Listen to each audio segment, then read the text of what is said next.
Pai do Senhor, queridos irmãos, boa noite. Estamos entrando aqui no Facebook ao vivo para o bate-papo sobre se a igreja passará ou não pela grande tribulação. Os irmãos que vão entrando aí, por favor, vão deixando aí já os seus comentários, né? E como está o nosso som, ok? Já deem aí o feedback do nosso som, porque vai ser, ok?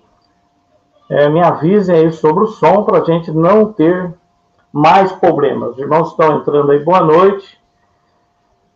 Por gentileza, já vão me dando aí o feedback do som, se estão me ouvindo bem ou não. Ok, irmãos? Vamos lá, estou aguardando aqui o...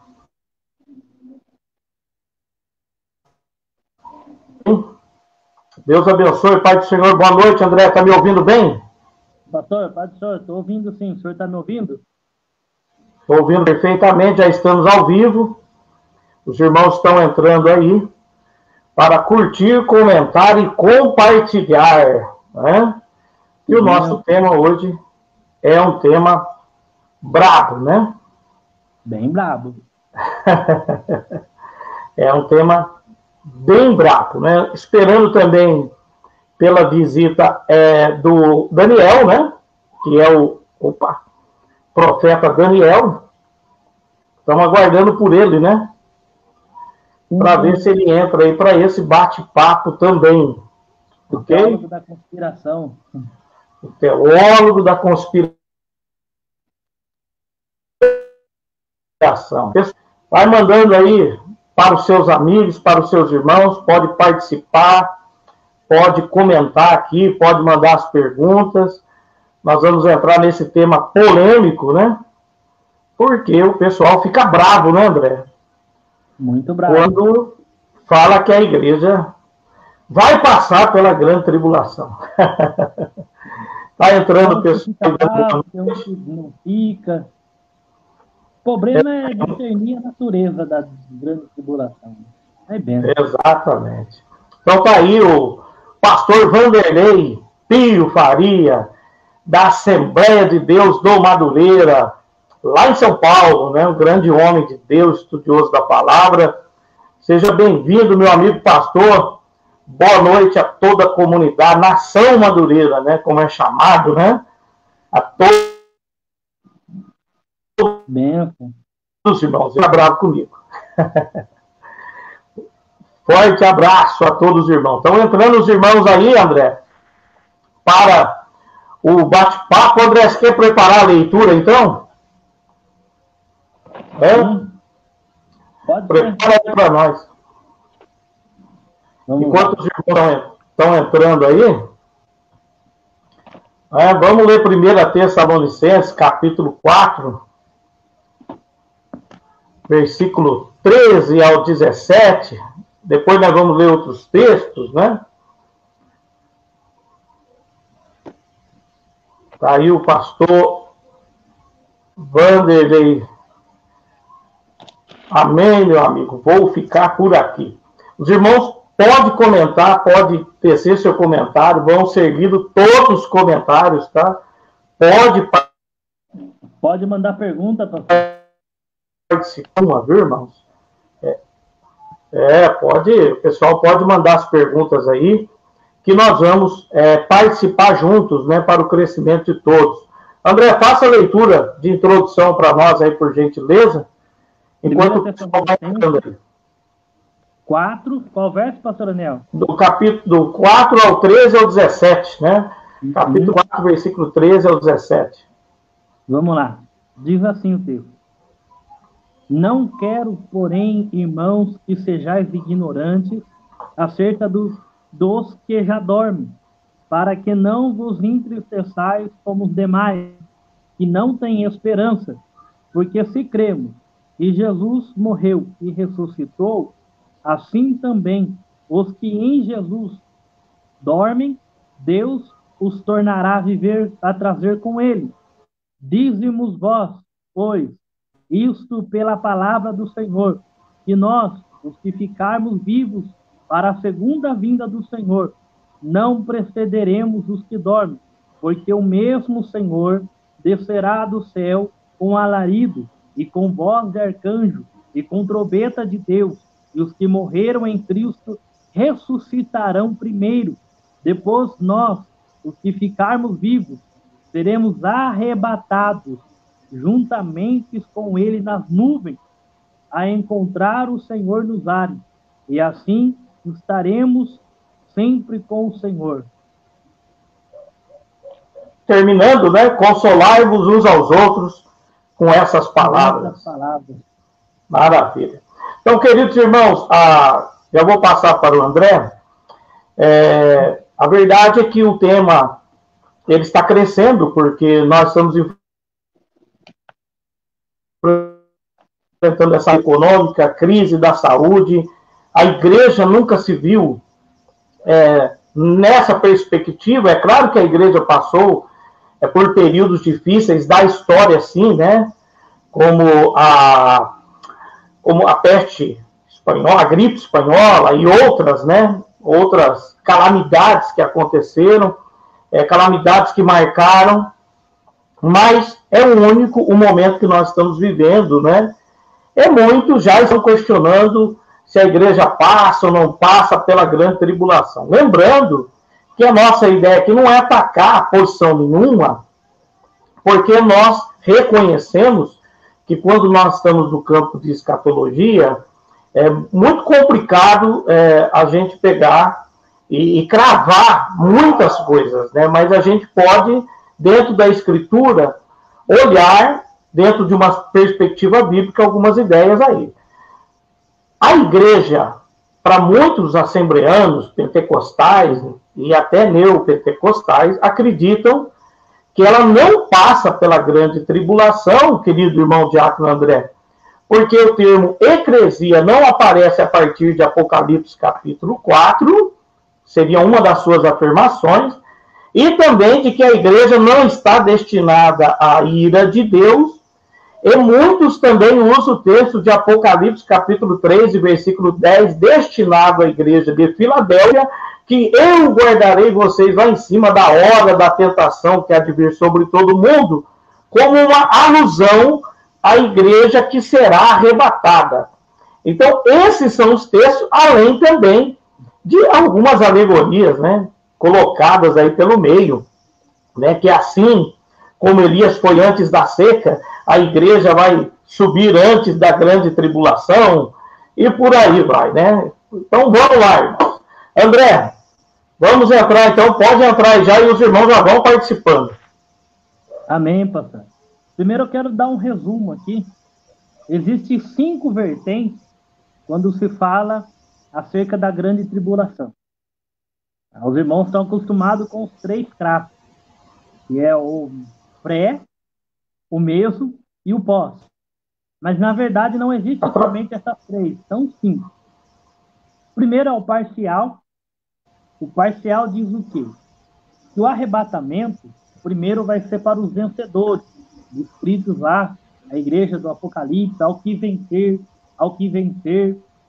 Quem acredita no arrebatamento parcial, diz que esses vencedores são aqueles que amam a vinda do Senhor e esperam incessantemente por ela.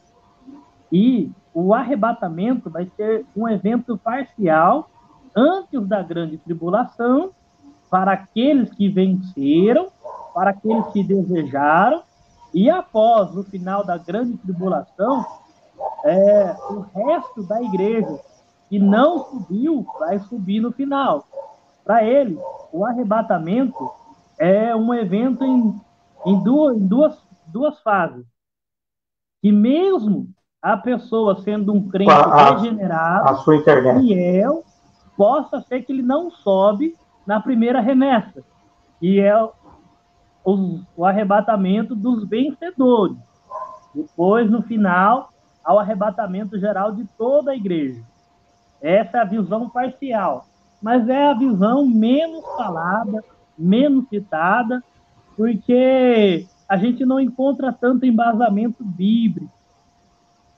Entendeu? Porque todos aqueles que estão em Cristo já são uma nova criatura, já são vencedores, e não tem como ser cristão e não desejar a vinda do Senhor.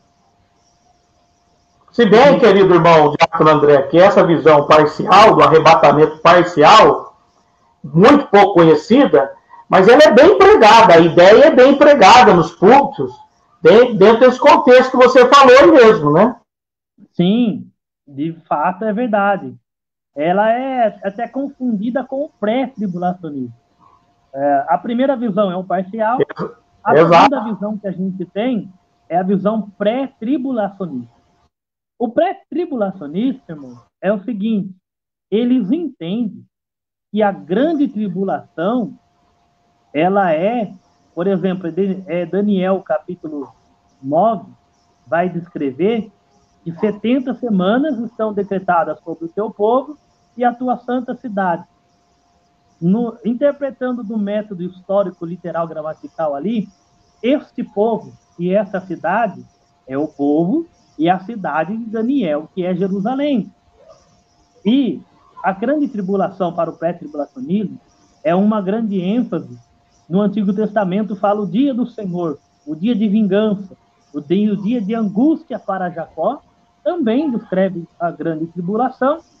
E para o pré-tribulacionismo, a grande tribulação é descrita do capítulo 6 do Apocalipse ao capítulo 18, aonde não se tem ali o termo eclésia. E todos entendem que a grande tribulação é o derramar da ira de Deus. O capítulo 6 já fala da ira de Deus sendo derramada. E a Bíblia diz, a gente tem textos, por exemplo, Romanos 5:9, sendo, pois, justificados, fosse reconciliados e serendo salvos por ele da sua ira. A gente tem o texto de 1 Tessalonicenses 1:8, aguardamos a Jesus, a qual virá e nos resgatará da sua ira vindoura. Tem também um outro texto de 1 Tessalonicenses, capítulo 5, que fala que nós não somos destinados à ira. Então eles pegam esse pacote todo e então nasce a narrativa do pré-tribulacionismo. E lembrando, pastor Daniel, que o pré-tribulacionista, ele entende que Apocalipse capítulo 4, André, a sua internet está cortando um pouco. Pois não, pastor? A sua internet está cortando um pouco. Tá, eu estou no Wi-Fi aqui. Vamos ver. Entendi. Liguei os dados móveis também para ver se ajuda. Pode continuar. Pastor, então, pastor, eles entendem, o pré-tribulacionista, que a igreja vai ser arrebatada juntamente ali no capítulo 4 do livro do Apocalipse, que ali é o arrebatamento da igreja. Por quê? O termo anciões ali é o mesmo termo para bispos, que se refere à igreja. E que os 24 anciões eles têm trono, têm coroas e têm vestes brancas. Tudo que foi prometido às igrejas da carta anterior. Então, eles entendem, o capítulo 4 ali descreve o arrebatamento da igreja, que é algo futuro. O pré-tribulacionismo, ele trabalha com toda a narrativa bíblica, não com alguns textos, mas um pré-tribulacionista vai trabalhar com todos esses textos juntos para argumentar a tese dele. Aí, o terceiro... Tá cortando, pastor Nel? A força maior, André, que eu acredito até do pré-tribulacionismo, é a 70ª semana de Daniel, né, que eles interpretam exatamente como sendo destinado a Israel e que a igreja não faz parte daquela última semana, porque no livro de Daniel, categoricamente, está escrito 70 semanas estão determinadas sobre o teu povo, sobre a tua e não a igreja, né? Interpretam que a última semana é um tratamento com Israel, né? Essa seria a força deles, né? Sim, e é uma argumentativa muito forte, porque eles interpretam de maneira literal. Eles interpretam o texto de maneira literal ali. E então eles têm um argumento forte. Também a questão da ira de Deus na grande tribulação, que já fala da ira do Cordeiro a partir do capítulo 6. Então eles têm uma argumentação muito forte. Um pré-tribulacionista, estudado, um pré-tribulacionista, que não vive de espantalhos, de alegorias, que pregadores pentecostais fazem, mas de fato debruça sobre a Escritura, é muito difícil refutar ele. Tanto é que nós temos até mesmo calvinistas pré-tribulacionistas, que são muito bons. E os calvinistas de Dort... Parar, né, algum...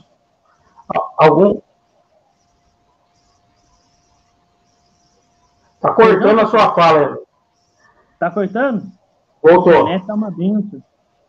Só tem que separar, né, André, que muitos interpretam algumas coisas que relacionam com o pré-tribulacionismo de forma errada, e vale a pena a gente hoje aqui nesse estudo passar um pente fino nisso, né, porque a visão do pré-tribulacionismo, como você disse muito bem elaborada, né, dentro da Escritura, mas tem algumas coisas que precisam ser tiradas, né, um pente fino, né, por exemplo, na ideia de que a igreja arrebatada é a igreja de Filadélfia, né?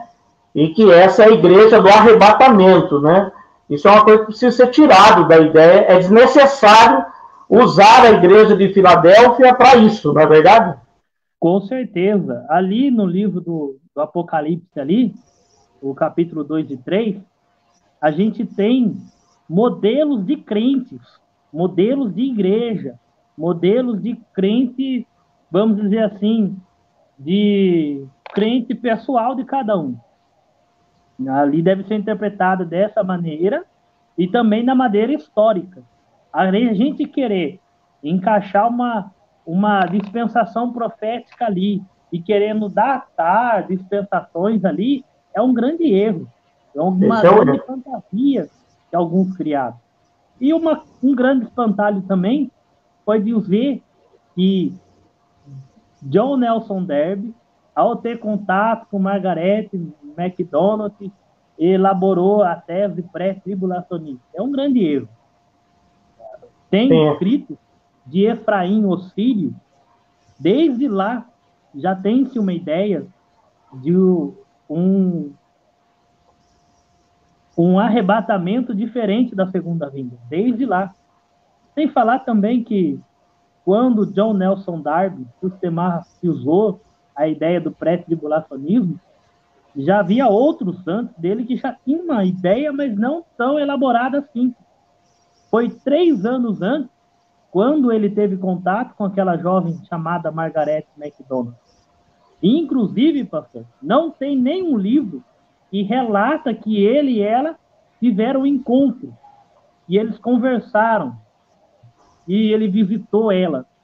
Tem um livro que está traduzido por português no site da Igreja Batista Redenção, que Marcos Granconato traduziu de um homem chamado Richard Baxter. Richard Baxter, não. Richard... eu não lembro o nome dele. É Richard alguma coisa. Ele vai dizer assim que o John Nelson Darby, quando ouve falar de Margaret MacDonald, essa jovem visionária, ele diz que ela é uma louca. E nada se relaciona essa doutrina, esse modelo pré-tribulacionismo propagado por Scofield, por Darby, por Louis Schaeffer. E o grande cabeça do dispensacionalismo não foi nem Darby, nem Scofield, foi Schaeffer, Spencer Schaeffer. Esse foi o cara que mais trabalhou e era calvinista, viu? Calvinista. Isso. Só posicionando o pessoal aqui, André, o pessoal não ficar confuso, por que nós estamos falando desse assunto? Porque existe uma acusação de alguns reformados de que a doutrina pré-tribulacionismo nasce de uma loucura de uma moça chamada Margaret MacDonald e que John Nelson Darby teria depois colocado isso nas notas de rodapé da Bíblia Scofield e que teria virado doutrina. Só que as datas não batem, né?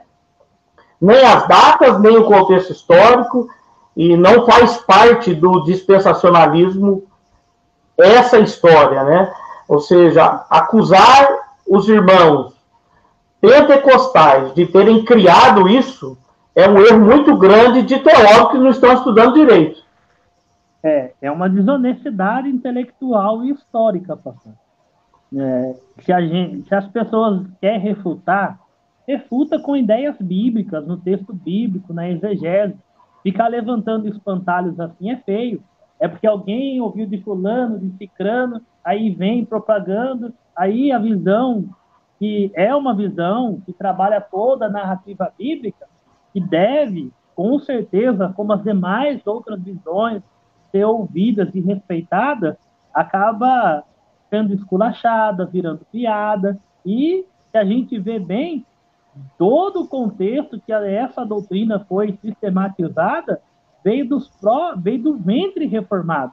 Tanto é que o dispensacionalismo, os seus 100 primeiros anos de dispensacionalismo, foi tudo de teólogos calvinistas, teólogos reformados. Então, atribuir essa ideia aos pentecostais de uma visão ou querendo esculachar essa ideia é totalmente desonesta.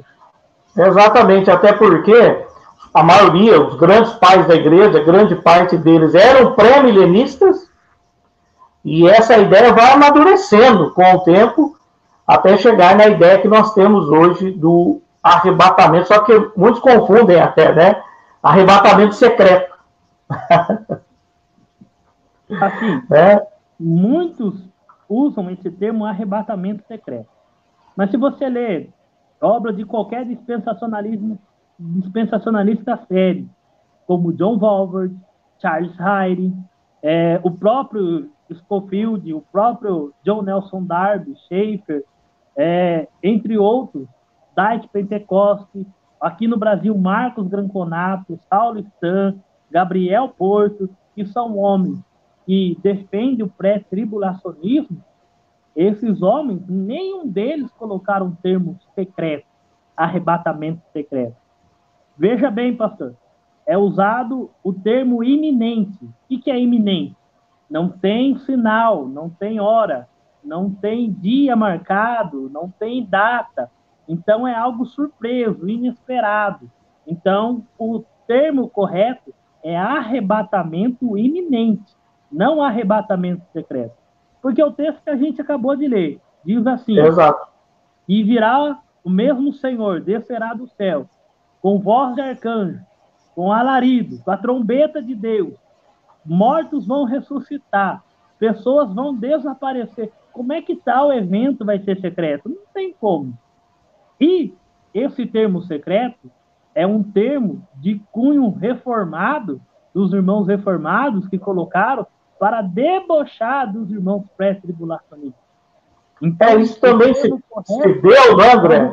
Até por causa do filme Deixados para Trás, aquelas produções hollywoodianas, né, e acabaram fazendo essa zombaria com os irmãos pentecostais.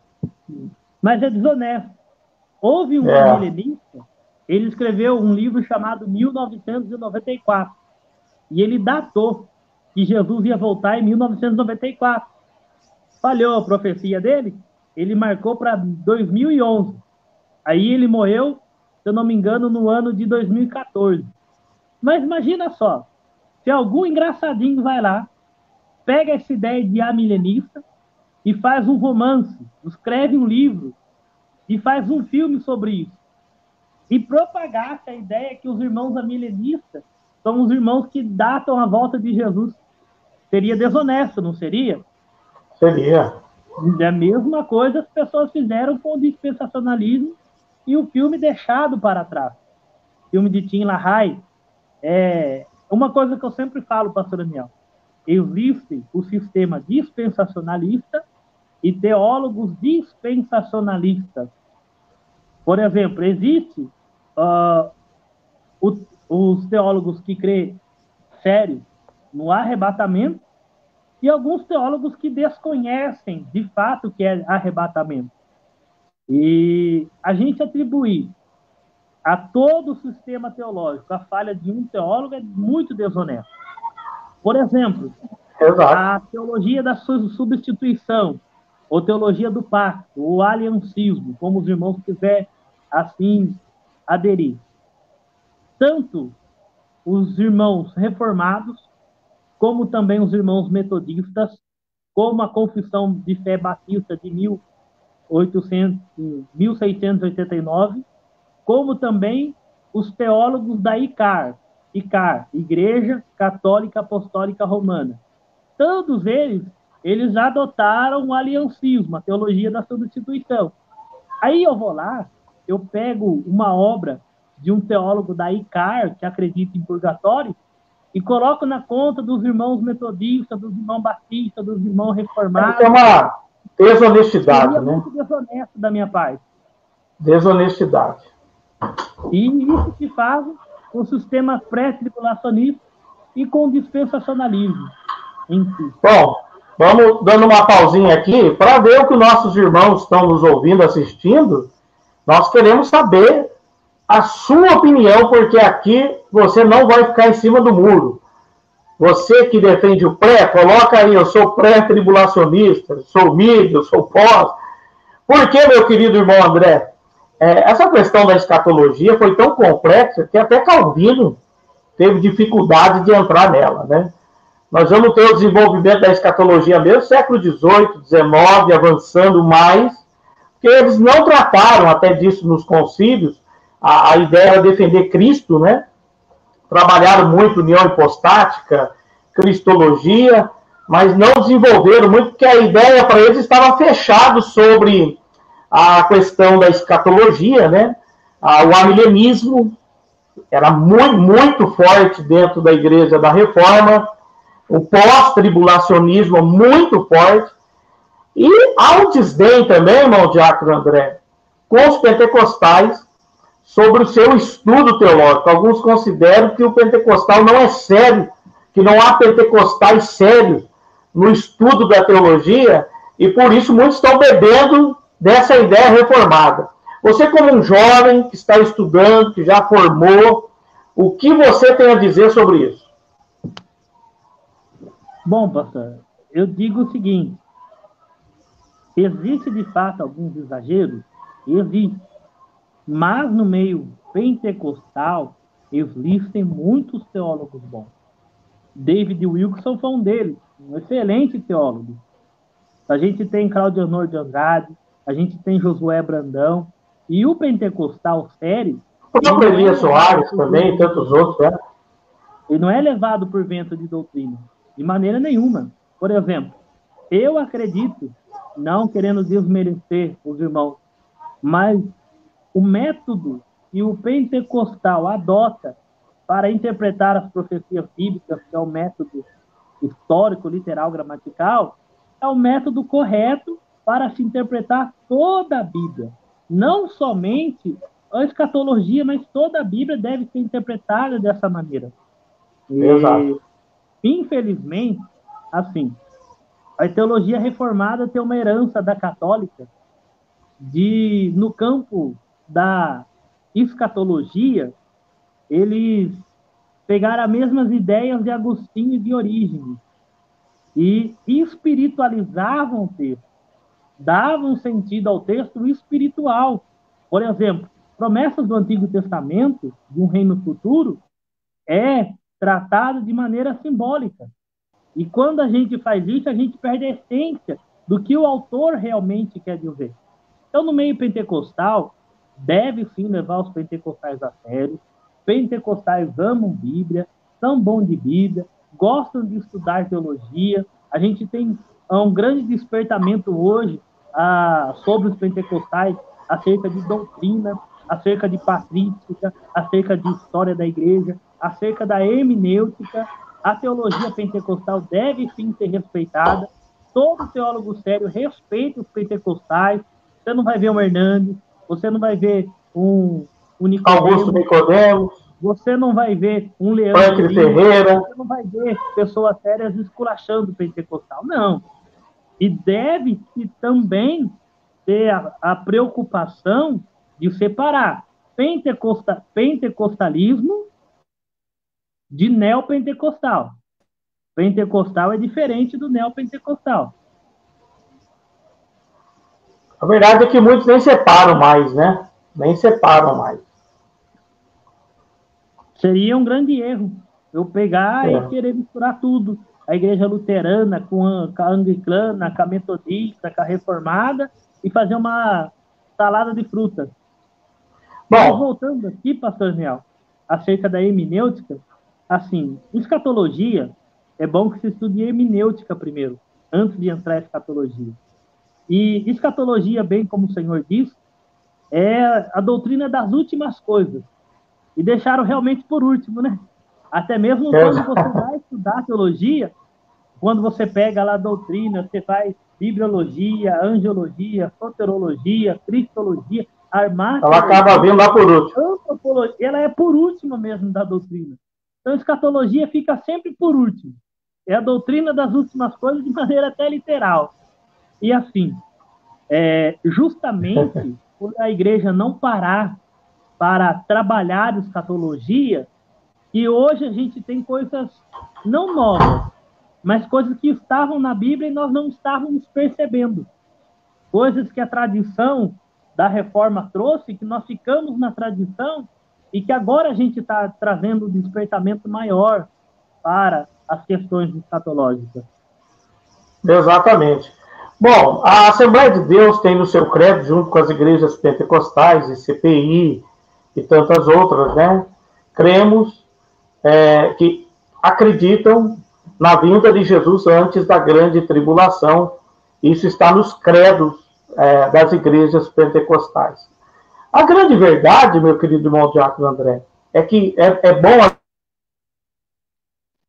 a gente falar, se alguém crer no pré, ou no mid, ou no pós, independente dessa visão, nenhum deles é herege. De maneira nenhuma. Né? Porque o que está acontecendo? Quem é pré é herege. Quem é mid é herege. Quem é pós é herege. E não é essa a ideia, né, em escatologia. Nós temos que entrar em escatologia num campo com muita humildade. A gente pode preferir alguma interpretação nesse campo, mas declarar heresia, o outro posicionamento, é muito perigoso, não é verdade? Sim, muito. Primeiro, pastor Nel, as pessoas elas confundem o que é heresia e o que é erro teológico.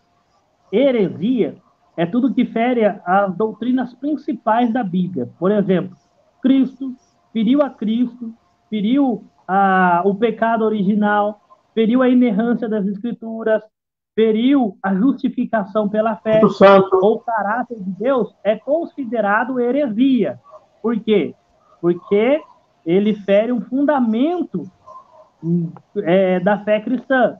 Mas quando se trata, por exemplo, dicotomia, tricotomia, arminianismo, calvinismo, pré-tribulacionismo, pós-tribulacionismo, amilenismo, então tudo, vamos dizer assim, erros teológicos, que é que pode ser considerado assim. Porque, por exemplo... Ou movimento contraditório. O movimento contraditório, entendeu?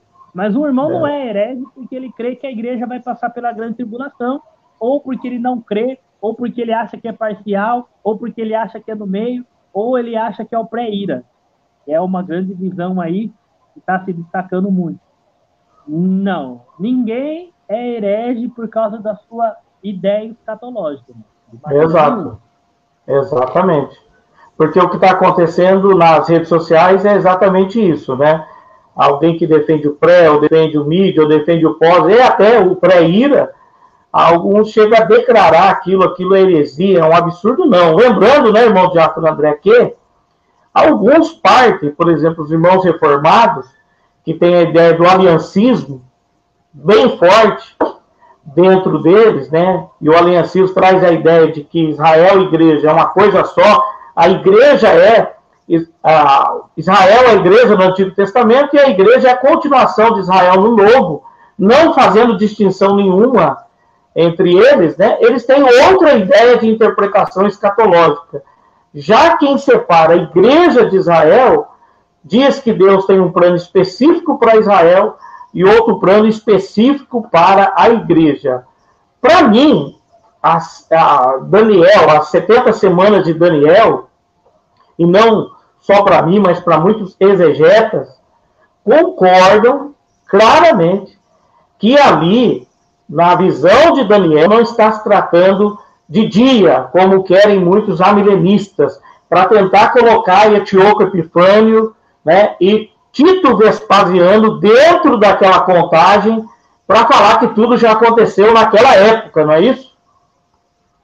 Sim, sim. Eles fazem um malabarismo grande. Mas é só perguntar assim. A gente olha para o texto e pergunta.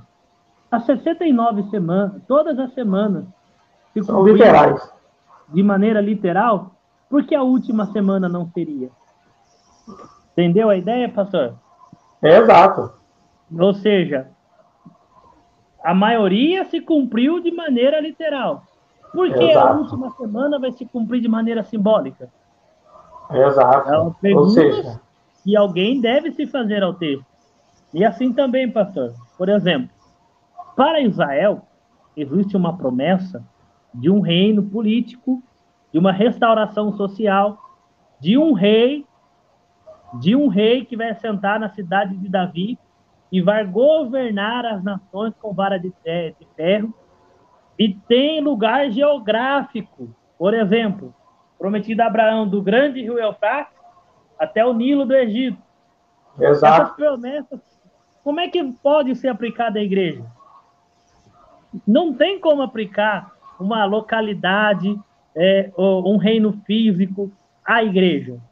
Mas a gente vai ver a singularidade da igreja quando Jesus disse assim: e tu és Pedro, e sobre esta pedra eu edificarei a minha igreja, num estado futuro.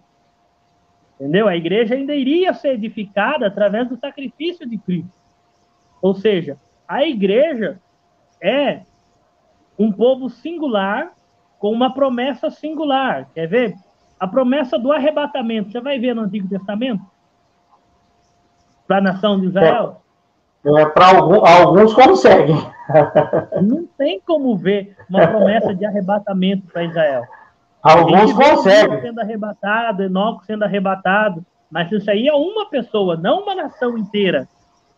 Esse até foi bem você citar isso, porque alguns, infelizmente, também, que vale para um, vale para o outro, né? Alguns também, pentecostais, usam alegoria também para pegar alguns textos do Antigo Testamento, como, por exemplo, Cantar de Salomão, capítulo 5, versículo 6, dizem que ali é para a igreja, o arrebatamento da igreja. Eu abri ao meu amado, mas o meu amado já se tinha retirado, tema da mensagem, né? Cheguei tarde demais e meu amado foi embora. E usam até de forma errada Amós 4,12, prepara-te, ó Israel, para encontrar com o Senhor teu Deus, quando ali é juízo.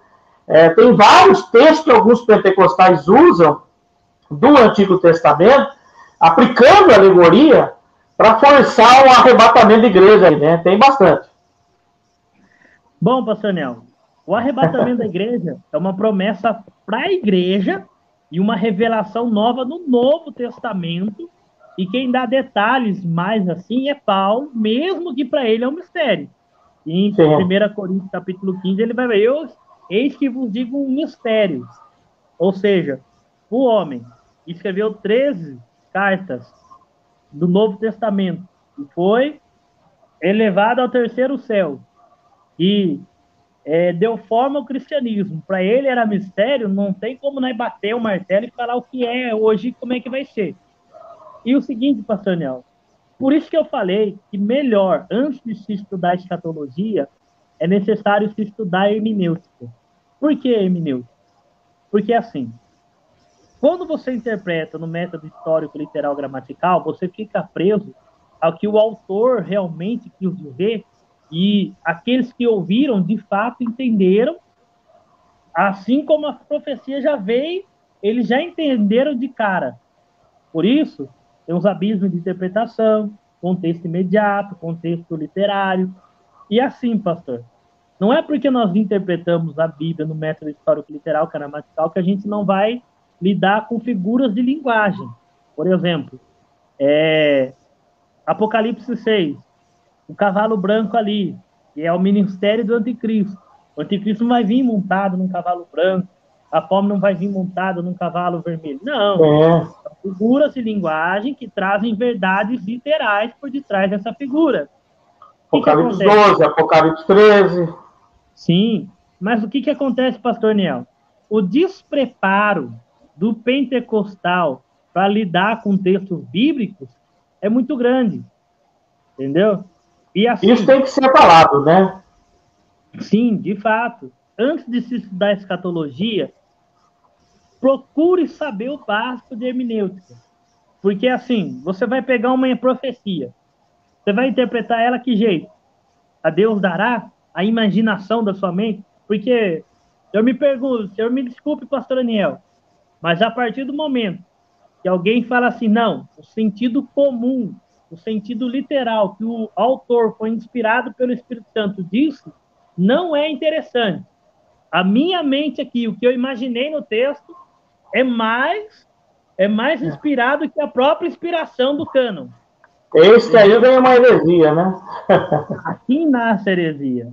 E assim, a gente vê que falta coerência na parte da escatologia por alguns pentecostais. A gente pega o texto literal e interpreta do jeito que a gente quer. Agora, texto literal, a gente vai alegorizar para a gente interpretar do jeito que a gente quer também. Exatamente, não pode. Grande.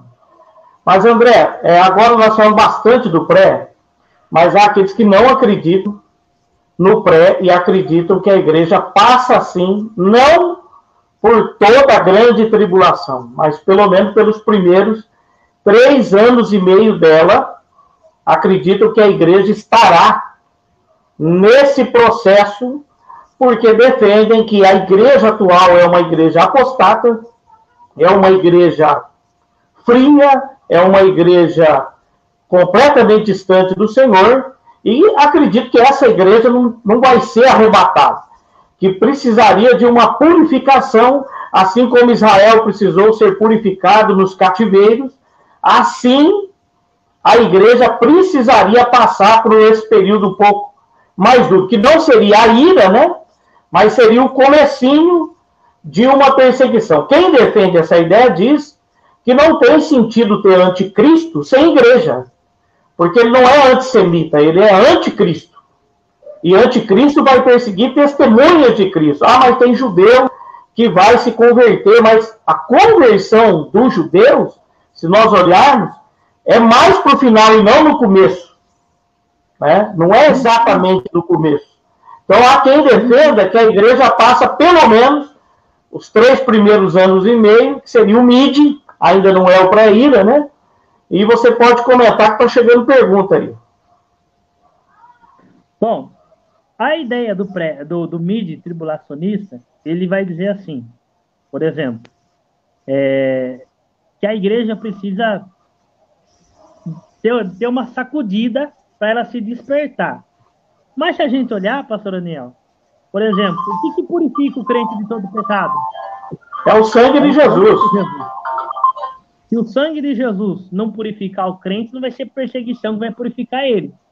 Mas a gente entende a visão mesmo do tribulacionista, que é uma visão respeitada e realmente trabalha bem com os textos bíblicos. Porém, pastor Daniel,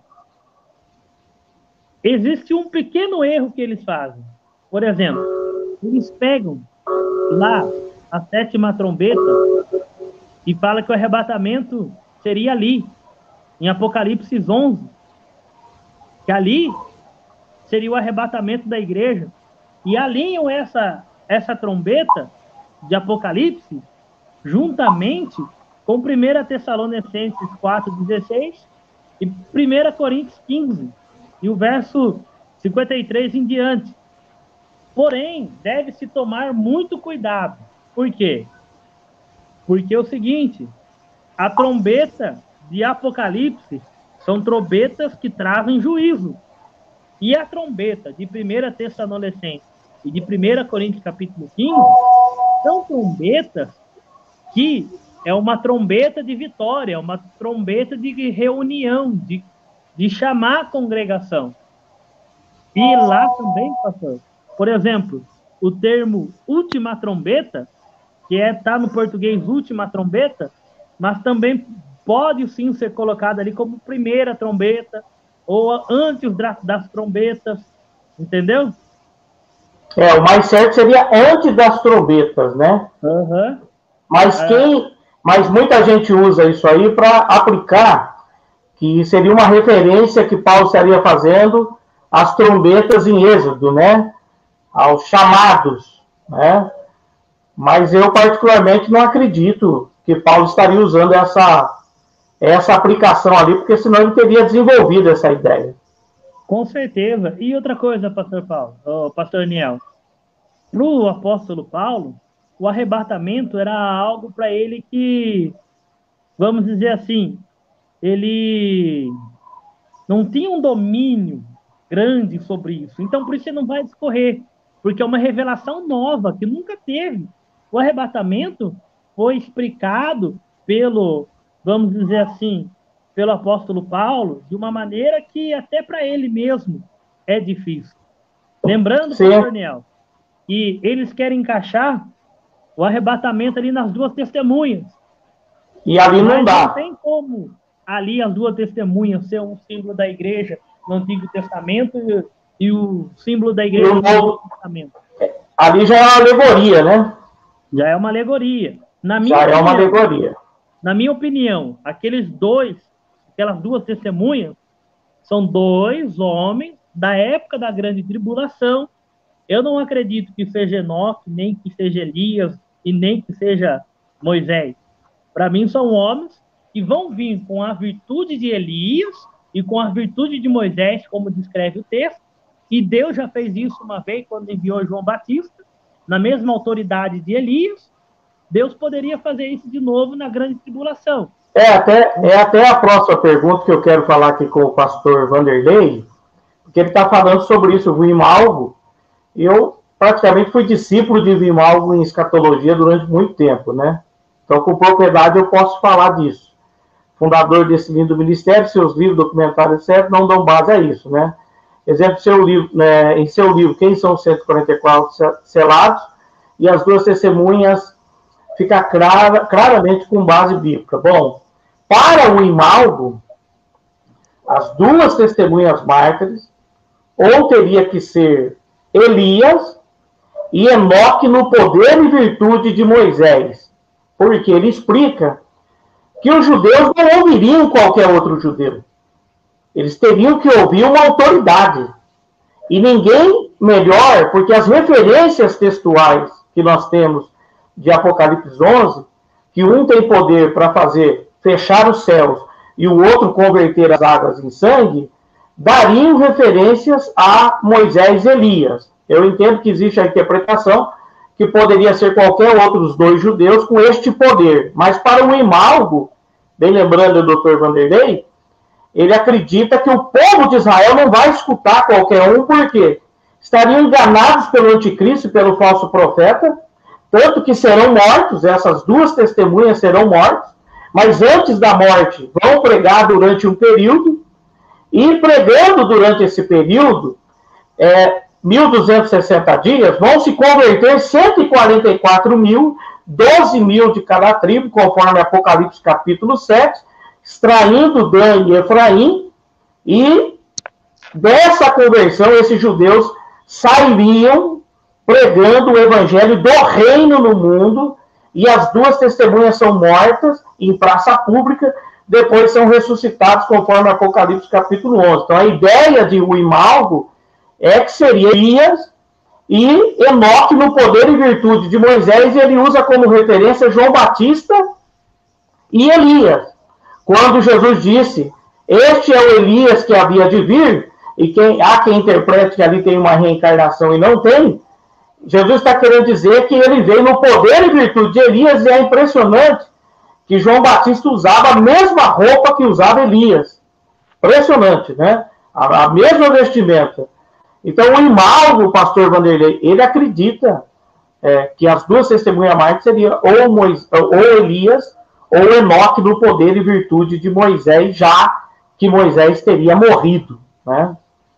estaria morto. Isso, André? Sim, sim. Eu concordo com o Imalgo quando ele fala de 144 mil que são os judeus. Mas a minha, embora a gente tenha a mesma base parecida de João Batista, mas eu acredito que seria dois homens, mas de respeito à visão do Imalgo. E o Imalgo também, o Instituto Chamada, é um ótimo livro. Eu compro o livro lá.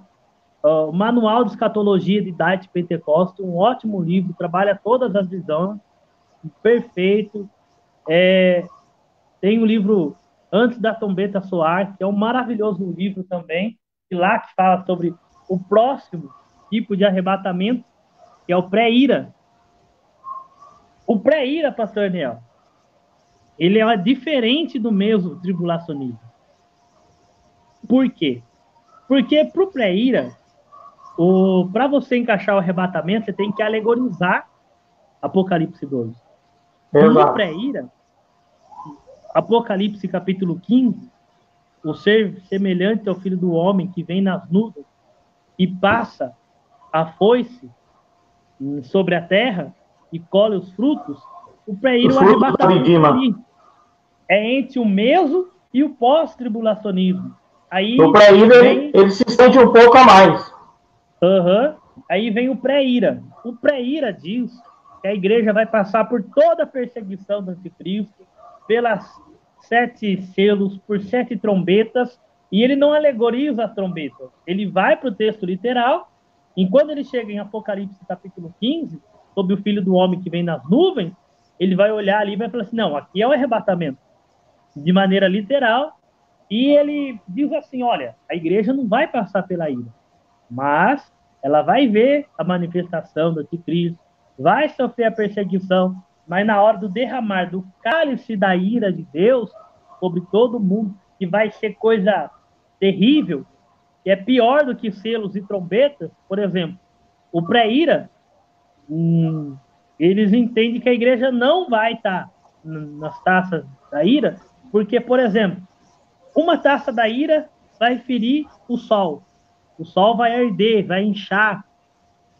Outra vai ferir a atmosfera. O outro anjo, com a taça, vai derramar sobre a atmosfera. Água potável não vai existir mais no mundo. O pré-ira, ele vai dizer assim, ora, ele vai dividir a grande tribulação e a pré-ira. A grande tribulação é um período, a ira de Deus é outra. João dividiu. Lembrando que as taças da ira vem bem no finalzinho já, nos últimos 3 anos e meio. E, pastor Daniel, na visão pré-ira, eles entendem que a igreja não sobe. A igreja é arrebatada e fica nos ares com Jesus. Depois que é derramada, aí a igreja desce de novo. Entendeu? A igreja não chega a subir no céu. Ela fica nos ares com Cristo. Alguns pré-iras vão dizer que ela sobe, mas a maioria diz que ela fica nos ares com Cristo e depois desce junto com Jesus no final da grande tribulação. E que até porque, André, de Deus, até porque no capítulo 12 de Apocalipse, na batalha entre Miguel e o dragão, essa potestade já não existiria mais no céu. Não, ela cai, como o senhor bem disse, é futuro aquilo lá. Não deve se encaixar como a queda de Satanás lá no passado. Não, aquilo é uma queda futura, que os demônios que Paulo diz lá em Efésios 6, segundo a potestade do ar, lá em Daniel, aquela batalha que teve entre Miguel e o príncipe da peste, aqui é a serpente e o dragão, vai vir tudo. E ali é o marco da intensificação da grande tribulação, é ali. É ali que a coisa começa a apertar. Onde Satanás, ainda o texto diz, ai de vós que estão na terra, porque Satanás tem pouco tempo, e ele caiu entre vós com grande furor. Exatamente. Então, pastor Nel, ele diz assim, olha, a igreja vai ver sim o anticristo, a igreja vai ver sim, vai tapar de uma grande perseguição, porém, no derramar da ira de Deus, a igreja jamais vai passar. Porque exatamente. Lembrando, André, aos amigos aí, ao pastor Vanderlei, que a ideia do arrebatamento o arrebatamento pré, não é o pré-milenismo histórico. Ele é novo. Ele Sim, não é da história dos... Nova. Né? O pré-ira é uma ideia nova, que não está nem tanto publicada aqui no Brasil. A gente tem vídeos, a gente tem livros... Está desenvolvendo a ideia. Outra do pré-ira. O Brasil está para trás, né, pastor Nel? Em questão de teologia, o Brasil está um pouco para trás. Infelizmente. E assim, pastor Nel? Infelizmente. Deve-se entender também que os livros, os melhores livros, estão tudo no inglês, infelizmente. E assim, a gente tem defensores... Mas nem foram traduzidos. Ângelo, tem um tal de Ângelo, eu esqueci o nome dele, um grande teólogo. Ele faz aqueles vídeos contra a teologia dos Sete Montes.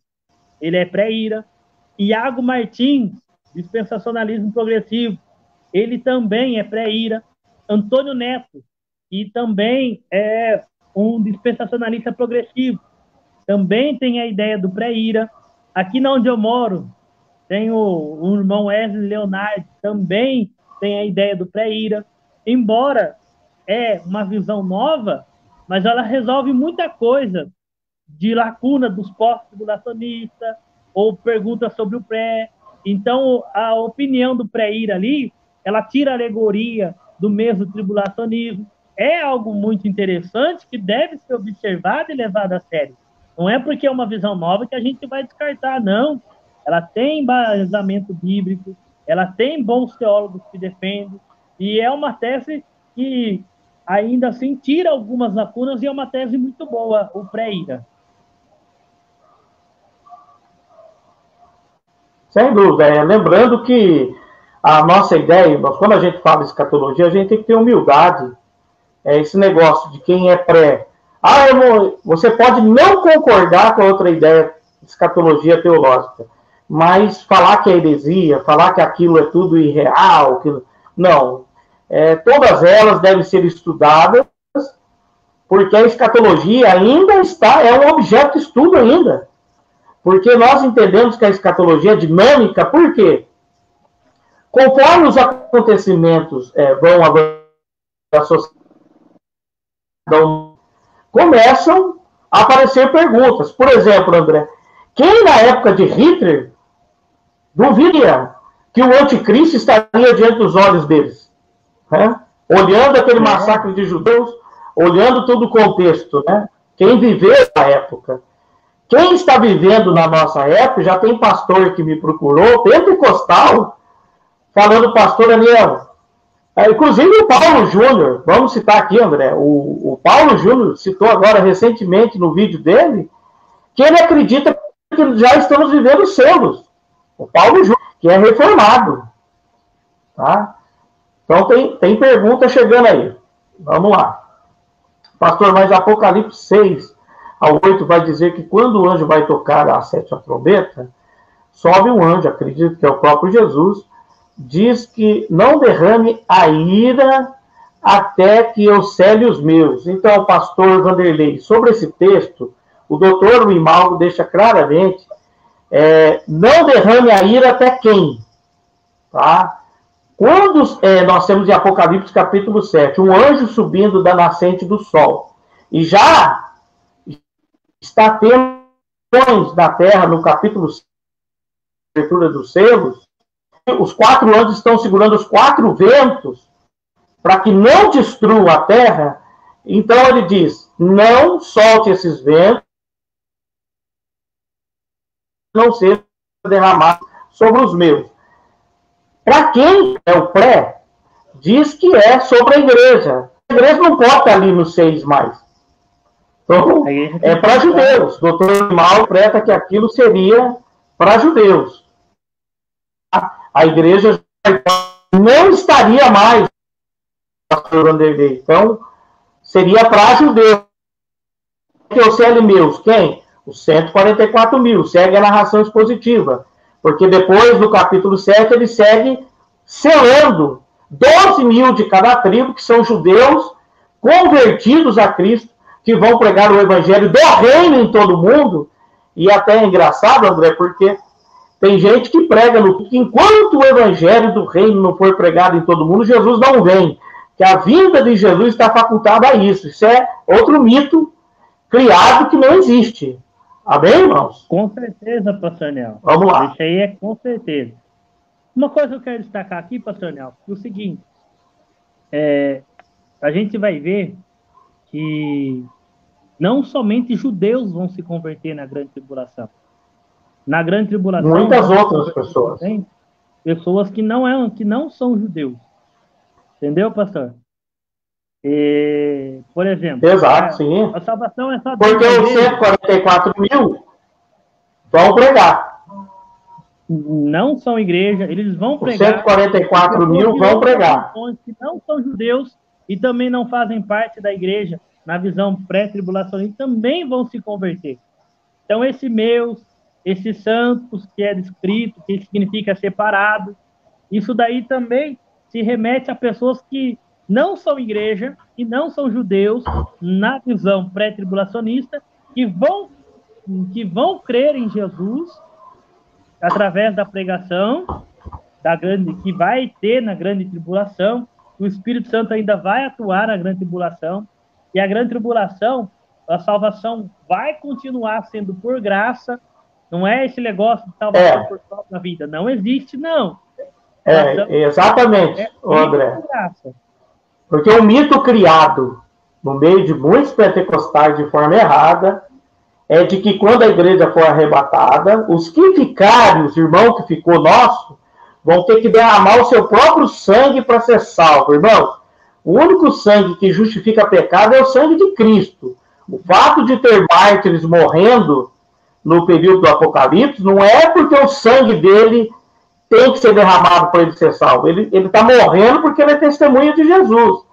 Só Jesus pode purificar o homem. Então, esse mito aí de que alguém terá que se esforçar para ser salvo, isso é pelagianismo, salvação pelas obras. Com certeza. E assim, o pré-tribulacionismo não ensina isso, o dispensacionalismo não ensina isso. A salvação, desde o primeiro homem, depois do pecado, desde Abel, que foi o primeiro que morreu, até o último homem do fim da era, é pela graça de Deus. Sem dúvida. Não tem essa de salvação por sangue ou por obra. Nenhum dispensacionalista sério ou pré-tribulacionista sério vai ensinar isso de maneira nenhuma. Pode existir mártires, tá bom, mas ainda assim é pela graça de Deus. Porque assim, pastor, tem gente que fala assim que o Espírito Santo não vai atuar na grande tribulação. Na grande tribulação. Mas quem que vai usar as duas testemunhas? Quem que vai usar esses 144 mil? Segundo o Dr. Wimald, ele vai atuar sim, mas a semelhança do Antigo Testamento, de forma esporádica, circunstancial e momentânea, não como hoje morando na igreja, né, vivendo na igreja, no corpo, a igreja, mas vai operar, porque ele precisa operar. Com certeza. Mas aí alguém diz, mas ele vai subir junto com a igreja, né, vai embora daqui. Não teremos ainda pessoas se convertendo, gente. Para se converter tem que ser o Espírito Santo para fazer essa obra. Exatamente. Essas pessoas vão se convencer sozinhas? De maneira nenhuma. Elas vão ser convencidas pelo Espírito Santo, que ainda que não faça morada, mas ainda estará atuando na grande tribulação, convencendo o coração das pessoas. Exatamente. Perfeito. Nossas horas estão estourando, né? Já foi 1 hora de programa.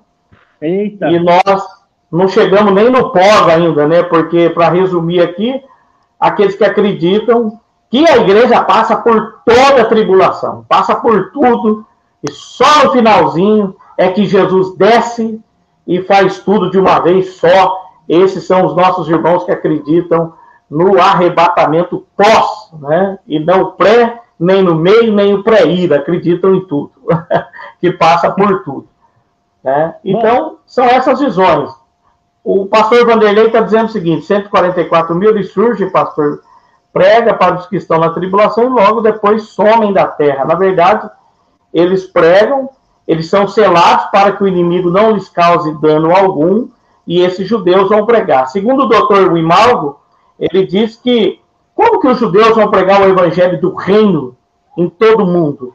Sabe-se que todo judeu, por causa da diáspora, por causa das perseguições, falam fluentemente 4, 5 idiomas, porque moraram em outros países. Além também nós temos acesso à tecnologia e muita coisa poderá ser usada para a pregação do evangelho do reino, e o inimigo não lhes poderá causar dano, segundo 1.260 dias. Então, eles vão estar protegidos para fazer isso. Com certeza. No segundo período ali, da grande tribulação ali, eles estarão pregando, mas o texto não vai tratar especificamente deles, não vai se preocupar durante todo esse 1.260 dias com isso. Mas eu acredito que esses 144 mil, como a visão pós-tribulacionista diz, a igreja passa por toda a grande tribulação. No final, quando Cristo vem, a igreja é arrebatada e ela é como uma recepcionista. Ela recepciona Jesus nos ares e já desce imediatamente com Jesus ali no Monte das Oliveiras, achando o monte, havendo salvação. E Cristo, Zacarias 12, 14. cumprindo ali Zacarias 14, com o soprar da sua boca, iria destruir os inimigos, e o falso profeta e a besta seriam lançados no lago de fogo e enxofre. E os nossos irmãos pós-tribulacionistas, eles também acreditam que, de certa forma, embora a igreja esteja presente, mas ela não vai sofrer da ira de Deus. É o princípio lá de Êxodo, de quando o povo estava no Egito, mas, porém, eles estavam em um lugar fora do Egito. Sim. E não fora do Egito. Como na terra de Gósen, né? Uhum. Estarão protegidos, né? Para quem defende essa visão, o povo de Deus é guardado na tribulação e não da tribulação. E nós temos grandes expoentes do pós-tribulacionismo, é uma visão respeitada, é uma das visões mais antigas da igreja, e a visão pós-tribulacionista, ela diz que a igreja vai passar por tudo. Mas, pastor Niel, olha, tomara que eles estejam errados, tomara, porque, olha, se a gente está sofrendo hoje, e não se abriu nem os primeiros selos ainda, imagina. Exatamente. Muito bem, André. Se não se abriu os selos ainda, e nós já estamos vendo isso aqui, você imagina se começar de fato a abrir os selos, né? Se for, porque para o Paulo Júnior já abriu os selos. Para mim ainda não abriu. Então, você imagina o que vai ser isso aqui. Né? O que vai ser? Vai ser um caos, que nós já estamos presenciando muita coisa. Quem diz que esses eventos são cíclicos, né? Como muitos amilenistas, me perdoem, mas é claro que a igreja passou por tragédias na história, mas eu não posso concordar, porque não há nada semelhante ao que nós estamos passando na história, neste momento da igreja. Nada semelhante. E tende a piorar, eu tenho certeza disso. Pastor Vanderlei dizendo, parabéns, pastor Niel, você está por dentro da visão que o Imalgo cita. Também eu fui discípulo dele, né? Não tem jeito de não encaixar muita coisa de Imalgo na minha escatologia. Não concordo com tudo dele, não. Mas muita coisa está encaixada aqui. Irmão Diácono André, foi um prazer recebê-lo, mas já estouramos o nosso horário. Eu acho que nós vamos ter que voltar para fazer uma outra live de continuação, né? Parte 2. E os irmãos participaram bem pouco, né? Depois os irmãos ficam mandando perguntas, WhatsApp, Messenger. Aí na hora, irmãos, pode participar que você não será excluído. Não está tendo culto. Só se alguém printar que você participou para ser excluído. Fique em paz, querido. Pastor Nel, nos Estados Unidos, eles fazem uma vez por mês algo chamado uma noite de escatologia. Legal. Manda pergunta. Legal. Vamos fazer isso daí qualquer dia. Vamos fazer isso aí no próximo, então? Nós vamos fazer em cima da pergunta dos irmãos. Maravilha? Um abraço, boa noite ao Felipe Valim. Né? Deus abençoe grandemente ao Felipe, a sua família. Deus abençoe todos os irmãos aí, grandemente. Boa noite para vocês. Nós vamos encerrando, né, irmãos? Um abraço, Felipe. Deus abençoe, meu querido Diácono André, que está fazendo o TCC do dispensacionalismo, né? E está indo bem, hein, André? Terminei já, pastor. Só falta algumas correções. Já está terminado. Que maravilha. Graças a Deus. A gente estudou bastante, labutamos bastante, mas eu acredito que vai contribuir para muita gente, vai esclarecer muita coisa para muita gente. Muito bom, parabéns. O pastor, se volta assim, me deixe informado. Vamos informar o senhor, pastor Vanderlei. Tema muito bom, né? E eu mandando um abraço para você, irmão André, também. Fica aí um abraço também. Amém. Vamos seguir aí, Deus abençoe a todos. Maranata, hora vem, Senhor Jesus. Outra coisa para terminar, estão dizendo que os irmãos que estão morrendo de Covid é o arrebatamento da igreja. Não, irmãos, não tem nada a ver com o arrebatamento da igreja. Os irmãos estão morrendo mesmo. Arrebatamento da igreja é outra coisa, ok? Ela volta com a continuidade desse tema. Então está marcado, André. Semana que vem a gente volta com a continuidade desse tema, ou até no sábado aí a gente faz de novo. Amém, pastor. Se o senhor puder, se o senhor achar melhor, o senhor só nos avisa. Amém? Forte abraço. Despeça dos irmãos aí, André. Eu agradeço a todos os irmãos, pastor Vanderlei, aos irmãos que estiveram aí conosco. Se os irmãos tiverem pergunta aí, qualquer dúvida do livro do Apocalipse, vocês anota aí. Na próxima live, vocês podem mandar que a gente vai estar aqui para responder. Se a gente não souber responder, a gente dá uma pesquisada e responde depois. Maravilha. Esse vídeo vai estar no meu canal do YouTube daqui a pouco na íntegra, para você poder assistir tranquilamente e tirar as suas anotações. Boa noite, paz do Senhor, forte abraço. Boa noite a todo paz. Pastor Nel, boa noite. Boa noite, paz.